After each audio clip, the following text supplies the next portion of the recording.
Am I the a-hole stories? Am I the a-hole for not letting my ex sleep in the shed? My ex and I broke up almost a week ago. We were together for 9 years. Her 2 biological kids have also lived with me for this time as well. I pay for the house and have been the sole breadwinner the majority of the time. She's got a job now that's relatively new. I told her the kids can stay as long as they want, and she can stay too until she can get her finances in order, probably a few months at least. At one point in our conversations, I mentioned that if we broke up, I wouldn't want to stay in the house because it would hurt too much, all those memories in an empty house. Well, since then I've looked at the housing market, and it's not a place I want to be right now. 2. The things she has said and done since then don't have me missing her terribly at the moment, only what we used to have, and 3. She said she won't take the girls from me, so I'd like to keep the house so they have somewhere to be when they visit. Now, she wants me to move out of my own house that I pay for in full so that I can rent it out to her, so the kids don't have to move. Alternately, she wants to live in my shed. While I wish the situation was different and the kids would never have to move and leave their home, she did break up with me and I have no legal claim over the kids, so they can't legally stay with me if she lived separately. Am I the a-hole for not moving out of my house for the kids' sake or letting my ex live in my shed? Now for the top comments. Not the a-hole. I'd get legal advice so she doesn't end up with your house. Is that a thing that is possible even if she isn't on the title, loan, and can't afford it? You don't want to chance it. Get a lawyer. An hour consult is cheaper than losing everything in a lawsuit. We don't know anything about where you live. There's common law marriage in some places which could give you problems since you were together so long. Not the a-hole also. Very true, thank you for that advice. Not the a-hole, but it is weird to have your ex in the shed. If she can afford to rent your house, she can afford a similar place nearby. That's true, she just doesn't want the kids to have to move and leave their rooms and home, which I get. But you're right, she could rent nearby and they wouldn't have to change schools or lose their friends. I think she plans to rent it on the cheap, free, and not at market rate. But also, really weird when you start dating again to have your ex in the shed. LOL, I know. I was thinking about that this morning. Cause I thought to myself, maybe I could take out a smaller loan and add an addition she could stay in that would offer her more space and a separate entrance and whatnot. But then I thought about the day when I have someone over and they hear her come in and I have to explain that. Now for the next story. Am I the a-hole for telling my soon-to-be ex-husband that he can't spend our money on his girlfriend? So, about a month and a half ago my 32 female husband, 37 male, texted me and told me he didn't know about us, then called later that night to say he wanted a divorce. That he wasn't happy. The very next day, he went to her, 23 female, house. And he's been there pretty much ever since. We have 3 kids, 12 male, 6 female, and 1 male. I've been a stay-at-home mom the last year and a half, to be with our youngest and because of COVID. So, this has left me scrambling, trying to wean our son, find childcare, and get a job. By myself. My ex is staying over an hour away with her. We have pretty much no savings, and he's still paying the bills here until I can find a job and childcare. Now, I've had calls back about jobs, but every daycare I have contacted is full. All of them. Not one accepting 1-year-olds. My ex is spending hundreds of dollars on this girl. He takes her out to eat, buys her things, they go to bars. Also, let me say, a month before he told me he was leaving us, we were looking at houses and planning a move. The kids and I were blindsided. We didn't fight a lot. He works 3rd shift, so the most we argued about was that he didn't spend enough time with the kids. But we didn't have a bad marriage. I cooked, cleaned, took care of all childcare and household duties. I paid bills. He worked and slept. Anyway, I've been telling him not to spend our money on her. I need to be able to afford to get my son into daycare if I'm going to get a job. But now all he says is that it's his money, and I can get a job. Which I'm trying, and he's no help. I can't do anything without someone to watch my 1-year-old. But I've told him that it's our money until those papers are signed or until I can get a job. He's calling me a petty jealous a-hole, but I think he's the one being unreasonable. He practically abandoned our children. Only sees them because I lost it, because our children are having breakdowns and don't understand why he doesn't want to be with us. And was irritated I put them in therapy. Anyway, am I the a-hole for telling my ex that he can't spend our money on his new girlfriend until we're divorced or I have a job? Or am I just an entitled butt? Not the a-hole. Take bank statements from when you suspected this affair started and go see an attorney. Also bring a list of your household bills and estimated child care cost. Bring pay stubs from him too. The attorney will take it from there. Yeah, this. OP, stop worrying about your ex's feelings. Worry about keeping a roof over your kids' heads. Lawyer up. Clearly he doesn't care about her feelings. I'd like to see the update in a couple of months where he won't feel so good with his child, meaning his girlfriend. Not the a-hole, and you need a divorce attorney immediately. Don't delay another day, start looking right now. I've found one. I plan on calling Monday. I'm definitely going for child support and alimony. If you have the option, then I would call today, rather than wait the weekend. Honestly, you need someone ASAP. Very low chance you two are going to agree on how to spend money. Stop wasting your breath on this and get a lawyer. You can't afford not to get one.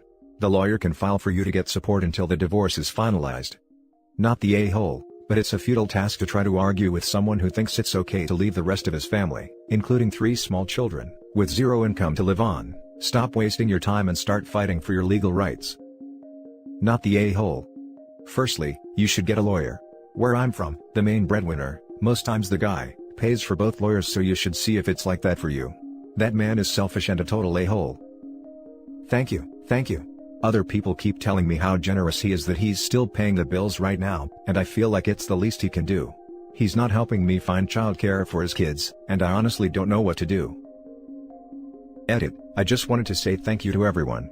I'm doing some more shopping for lawyers, and I'm going to look into other resources. I'm not going to listen to my ex anymore. I'm going to apply for low-rent housing and food stamps until I can get on my feet. He told me not to. It's so nice to hear that I'm not the a-hole. I feel like I'm in the right, but others have been telling me otherwise.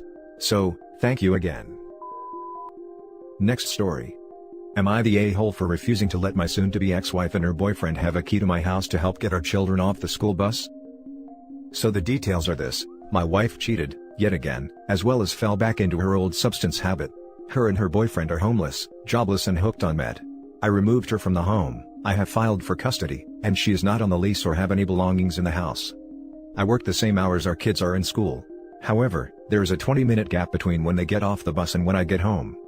So to help with this, my mother has been stopping by and letting the boys into the house and sitting with them until I get home. I've started getting messages from my soon-to-be ex-wife's mother, saying I am not being civil about this, and that I should allow them to have a key so they can be here to get the kids off the bus. She also says that I should let them come by in the morning, me leave for work, and let them put the kids on the bus, rather than me dropping them off at school.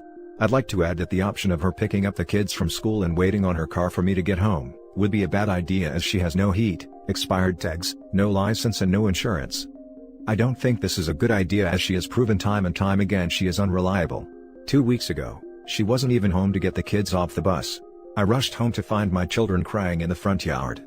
Add in the fact that she is on crystal, not alleged, is factual, and has not only stolen from me but from other family members. Plus, I do not trust her boyfriend at all. So, am I the a-hole here? Children are ages 10, 9 and 6. Now for the top comments. Not the a-hole. You really don't have to keep reading after hooked on meat. Yeah, give them a key and say goodbye to your stuff, or hello to your new roommates. Exactly. Not the a-hole at all. She should have as little time with the children as legally allowed, and giving her a key would almost certainly lead to her and her boyfriend using your house while you're at work, doing D's there, stealing things for D-money. If your mom is reasonably able and willing to help you until another arrangement can be made, stick with that.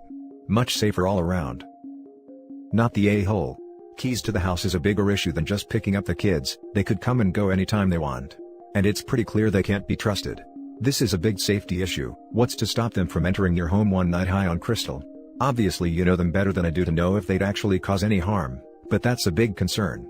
And if your mom doesn't mind being there for your kids after school, then I don't see an issue with that continuing. If you have ever been around anyone on crystal, especially after they have been on a binge and up for days, it's scary, and I wouldn't trust anyone. My own sister and brother are into that stuff bad. They both have been around me when tweaking after days of being up, and it's very scary.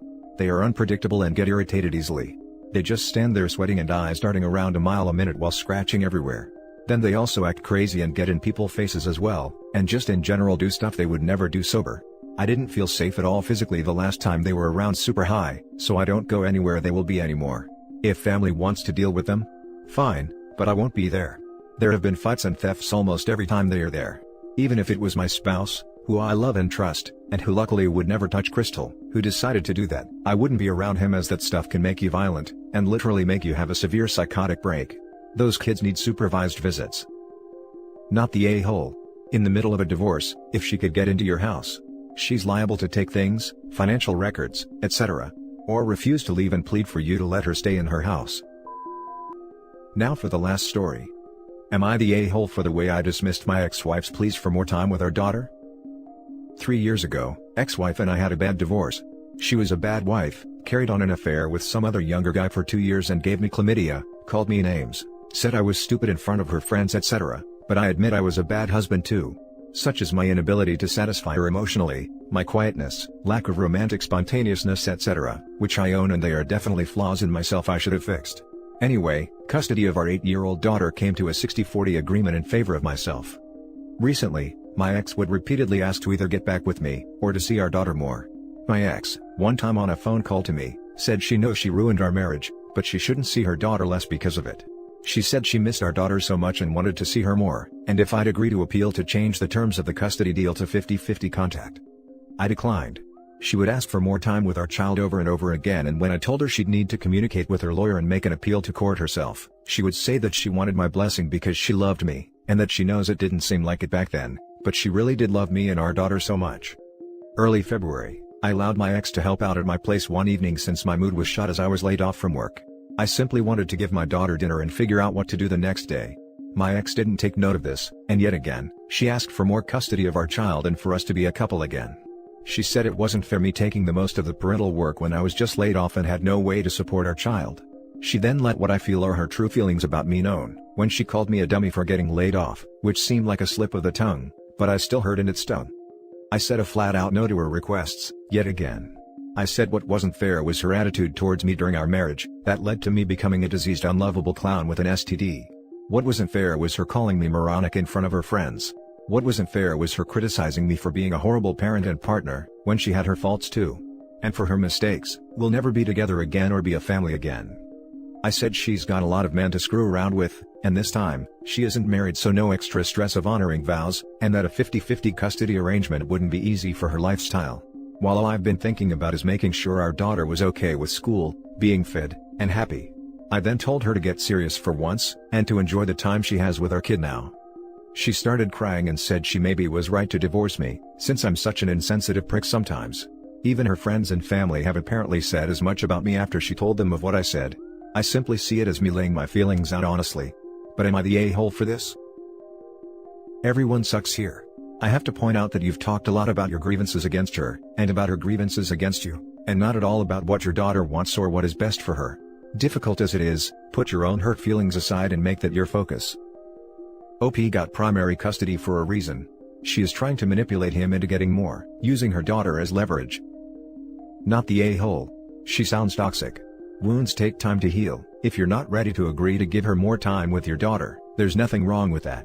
The courts were in your favor for a reason, don't forget that. She made her own bed. No, they both sound toxic. He's placing his hurt feelings above his daughter's best interests. Yes, the courts obviously gave him more custody, but as long as she's not abusive to their daughter, which she clearly is not, as he actually stated that she is a great mother, she shouldn't be kept from her. I see this all the time with divorced couples who hold relationship resentment. If your ex misses their kid and just wants an opportunity to see them more, and the kid wants to see them too, it's pretty terrible to stop that from happening. Again, I understand he holds greater custody, so if he doesn't want to relinquish to 50-50, that is understandable.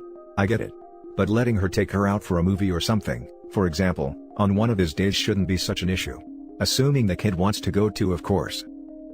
Everyone sucks here. Sounds like neither one of you have been a good partner. It also sounds like you were punishing your ex for how she treated you and using your daughter for that, which is a major a-hole thing to do.